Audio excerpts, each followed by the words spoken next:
एक माता जी, और एक बात बताएं माताओं, ध्यान रखना कि बहू आ गई, अभी उम्र है हमारी 40 वर्ष की, माताओं की बात कर रहे हैं, हमारी नहीं, हम तो अब जो होंगी सो होंगी, 60 तो पार कर गए हम। तो सास जी की उम्र अभी 40 से 45, 18-19 वर्ष की बहू आ गई। आते से ही पलंग पर बैठ गई, अब तो बहू आ गई, वही अब जैसे वो बना के खिला दे, भैया बई के भरोसे हैं, अब क्या करना, अब हमें थोड़ी कुछ करना, अब तो मालिकन हमने उसको बना दिया, बहू बन गई। अब बेचारी 18 वर्ष की बहू, और उसको आधे पाव का चाबियों का छल्ला पकड़ा दिया उसको कि जे घर की चाबी, जे घर की चाबी, जे घर की चाबी, जे घर की चाबी, और बन गई बूढ़ी और बन गई बैठ गई। एक बात आप नोट कर लेना माताओं कि जो गाड़ियां रोड पर नहीं चलती वो गैरेज में खड़ी खड़ी खराब हो जाती। समझ में आई कुछ बात क्या? फिर हिंदी में समझाएं। मानी जो सासें काम करना बंद कर देती हैं उनके घुटनों में दर्द जल्दी शुरू हो जाता है, नोट कर लेना आप। इसलिए भले ही बहू आ जाए तो भी काम करते रहना। और बहू का मतलब क्या है? बहू का मतलब ये नहीं कि हम बड़े एजुकेटेड हैं, पढ़े लिखे हैं, हमने तो सोचा था हम कलेक्टर बनेंगे, डिप्टी बनेंगे, गांव में लाके पटक दिया, हम क्या करें, हमारे तो भाग फूट गए। बहुओं, सीता जी से ज्यादा पढ़ी लिखी तुम होगी, सीता जी से बड़े राजघराने की बेटी तुम होगी। सीता जी कुछ काम करती थी कि नहीं करती थी? आजकल एक नया सिस्टम निकला है शहरों में। क्या निकला है कि श्रीमान जी श्रीमती जी दोनों पलंग पर बैठे, सामने टीवी चल रहा है, ढमचक ढमचक ढमचक ढींगा क्या ऐसी कुछ चल रहा है, और नौकर ला करके बना बना करके आके परोस रहे हैं। उन्होंने हाथ धोए नहीं, सुबह स्नान नहीं किया, और लघुशंका गए तो हाथ नहीं धोए, वे आकर के बना के खिला रहे। तुम्हारी बुद्धि भ्रष्ट ना हो जाए तो नोट करके रख लेना। इसलिए माताओं को ध्यान रखना चाहिए, बहुओं को ध्यान रखना चाहिए कि घर के 2 काम आप खुद करो। एक, अपनी रसोई की सफाई, बर्तनों की सफाई खुद करो, ये कभी दूसरे नौकर चाकर से नहीं करना चाहिए। और अपने परिवार को भोजन आप बना करके खिलाओ, क्योंकि अन्नपूर्णा का दर्जा आपका है, बाहर से आने वाले नौकर का वो दर्जा कभी नहीं हो सकता। सीता जी क्या करती थी, नोट करो। यद्यपि ग्रह सेवक सेवकनी विपुल सदा सेवा विधि गुण। यद्यपि ग्रह सेवक सेवकनी विपुल सदा सेवा विधि गुण। निज कर ग्रह पर चर्चा कर, निज कर ग्रह पर चर्चा करहि रामचंद्र आय सो अनुसरण। निज कर ग्रह पर चर्चा करहि रामचंद्र आयो अनुसरण।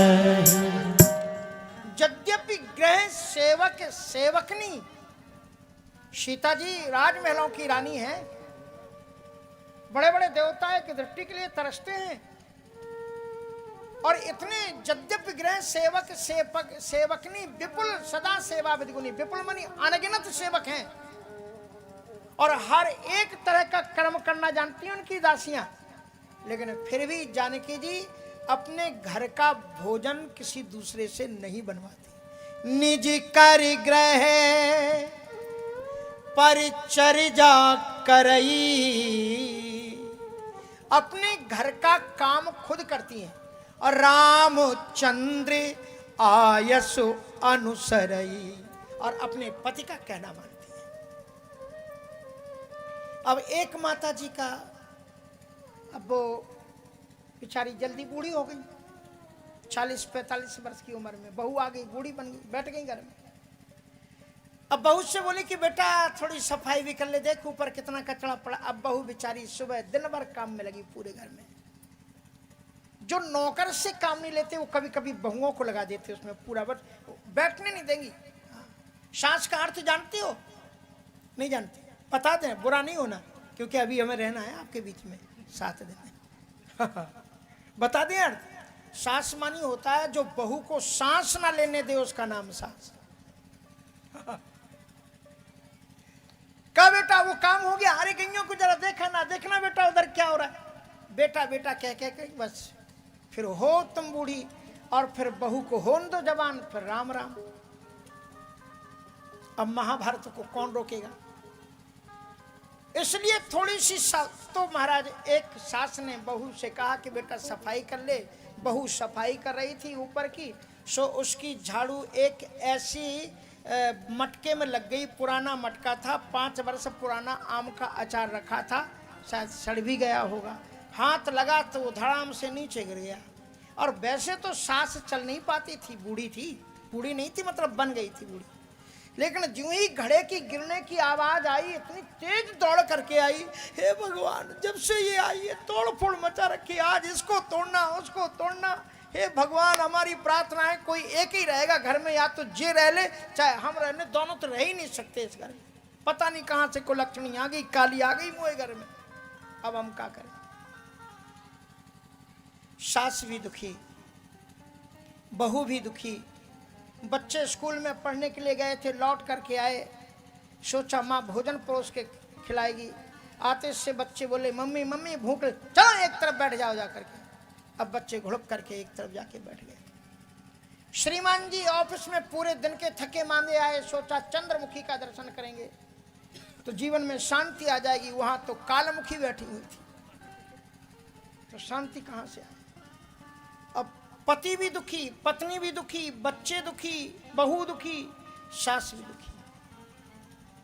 वो जो तुम्हारा घड़ा टूट करके गिरा, वो तो शायद 1000-2000 में दूसरा खरीद के ले आती, मिल जाता, लेकिन उसके पीछे तुमने जो घर की अरब खरब की शांति बर्बाद कर दी, वो आप मार्केट से खरीद करके नहीं ला सकते।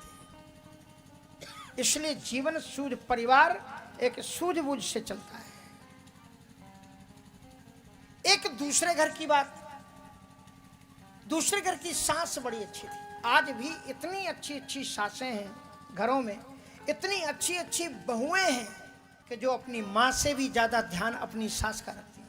अगर मायके से फोन आ जाए कि भैया की शादी की तैयारियां जोर शोर से हैं, थोड़े पहले आ जाओ, कहा माँ जी और भी बेटियां हैं, हमारी बहन है, करवा लो, मेरी सासू जी बीमार हैं, अब इनकी तो मैं ही हूँ, अगर मैं नहीं देखूंगी तो कौन, थोड़ा आप धीरज धरो और लोगों को बुला लो, लेकिन मैं ये माँ है मेरी, मैं इसको कह के तो देखो। सास भी खुश, घर बसाया जाता है। सास बड़ी अच्छी थी। तो उसके बाद में एकादशी का व्रत था, तो सासू जी ने गोपाल जी का पूजन किया, श्री कृष्णा शरणम मम मंत्र को जप रही थी। और उसी समय पर बहू ने सोचा सफाई कर लूँ, तो सफाई के लिए वो भी गई और उसने एक कौन सी मिट्टी की बनी हुई बहुत बड़ा बर्तन, चीनी की मिट्टी का बड़ा महंगा बना हुआ बर्तन, और में विशुद्ध गाय का दूध घी 25 किलो, हाथ लगा सो वो भी धड़ाम से गिर गया, कांच बिखर गया, घी पूरा नीचे गिरा।